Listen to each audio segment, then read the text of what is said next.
Hey guys, Kiequest here. So, before we get started with the thing, I just wanted to say, sorry about video 18. I didn't know that the fan was going on, or that it was being picked up. Mentioned this, I probably apologize enough for it, but I just wanted to say it in person. I was really warm in my room where I'm recording at, so again, I'll try my best to make sure not to happen again, and I'll check the recording before I go ahead and, go through the entire thing. It's just I couldn't make up for what I had already basically recorded, and so no one watches it. It's fine, but I kind of wanted to say to myself that I was going to upload something, try to get it every day. I can't do it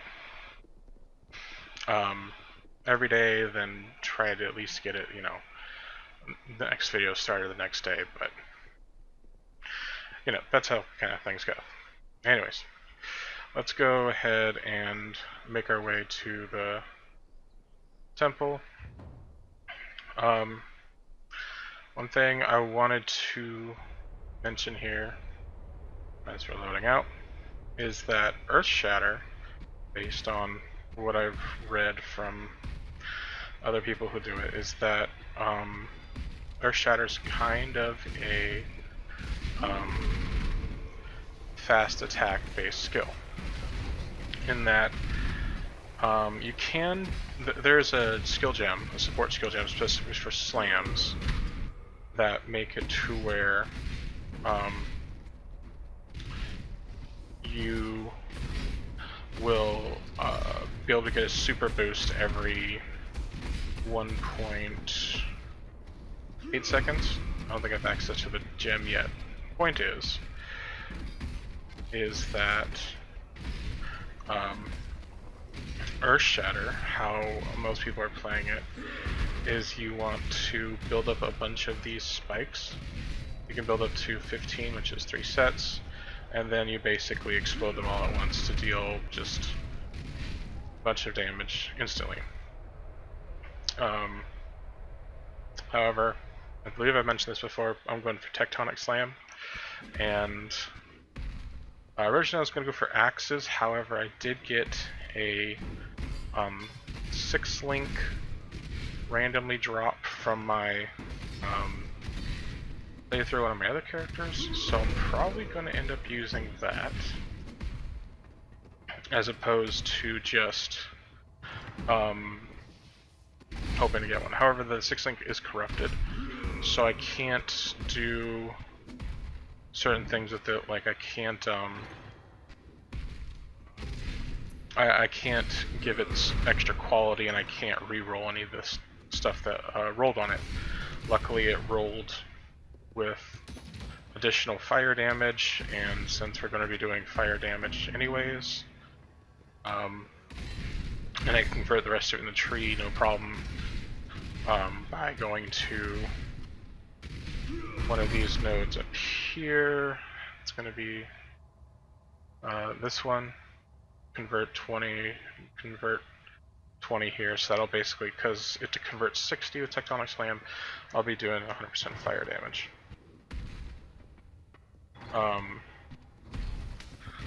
Which is good and bad depending on how you look at it. It means that with 100% fire damage, you only check against one resistance, so that's a good thing to do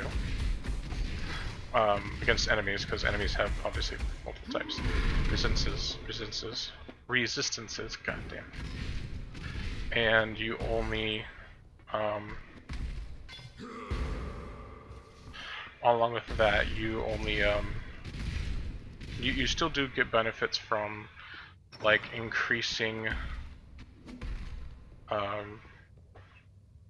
physical damage in your tree, and in particular because Tectonic Slam is going to be a melee skill, it's going to still increase melee damage. If you pick a melee damage increases in the tree, it'll be fine. but it'll also get boosted from fire when you convert it. So if you have something like like this one example, obviously it says increased fire damage attack skills, increased fire damage attack skills. You also get that benefit because of converting it all to fire. Initially I was going to go pure physical, and I'm not going to do that anymore. And because I think I want to play the slam version, I'm going to eventually spec out of this here, which gives me attack speed, because the slower you hit, the more, each time you use your attack, the more, if you attack a lot more often, you're not going to get those really big oomph. But if you're attacking slowly, each time you swing, you'll more than likely get that boost. It happens, like I said, every 1.8 seconds, according to the gem I was reading. But maybe I won't use that gem. But I currently am planning on using it. And if I don't use it, then I'll go ahead and keep the attack speed stuff, because realistically you want to attack. It's just one, attacking more often is just one way of boosting damage in general. And like I said, this one here, because the explosions that it does, the shatters, it benefits greatly from having attack speed, so you wouldn't want to use that on it. Alright.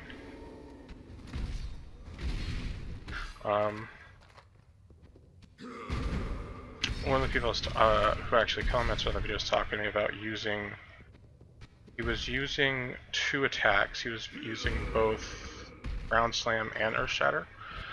I personally wouldn't advise it, and that's just because normally you don't want to have to try to set up for two attacks. Let's see, I need some intellect, so give a good roll there. You don't want two attacks because it's not, oh, how do I put it? I mean, even you can change from one slam to the other to activate the Earth Shatter effect. You can use that with Leap Slam, so that way you can propel yourself out of the area and then still get the effects going off. Or you can do that with one of these, with the War Cry of sorts. And the Infernal Cry is a good one, and the Enduring Cry is a good one. And there are skills where you can lower down the CD, and basically make it to where you can cast it much more often. There's also like Second Wind that lowers CD and things like that. So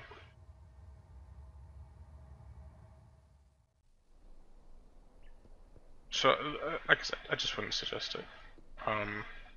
You can do it, and if you don't have Leap Slam or War Cry right now, at this point in time, it's fine. Also wanted to mention that now that we're in Act 3, we can start seeing 4 links much more commonly, which is actually kind of where the original intentions of the game was based off of. That's not great. Oh well, better. I wanted some intelligence so I could use this helmet, because it's just much better than mine. I like far, but whatever.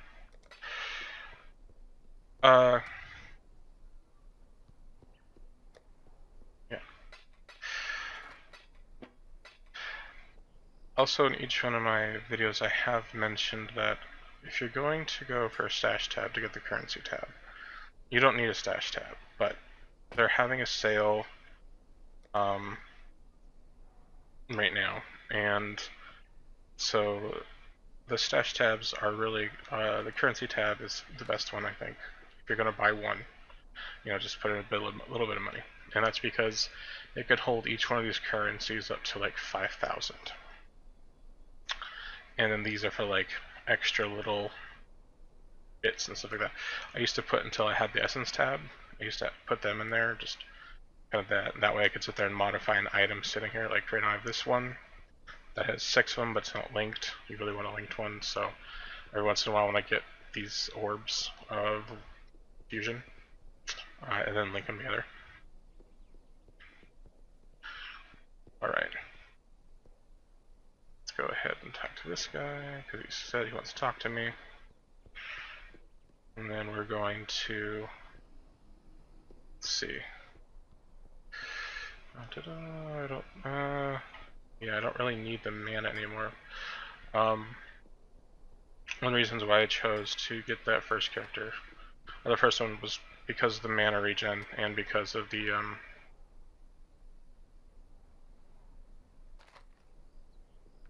it's because of the mana regen and the resistances, so I don't have to actually put points into it. At any point, there are not any point.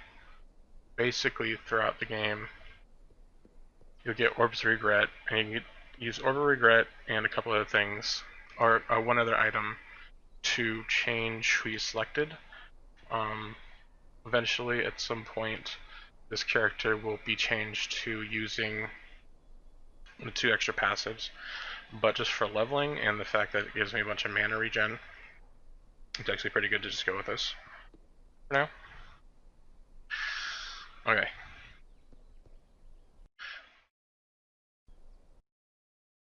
And so, I'm gonna stop this video for here, and we'll see you in the next video. Bye bye.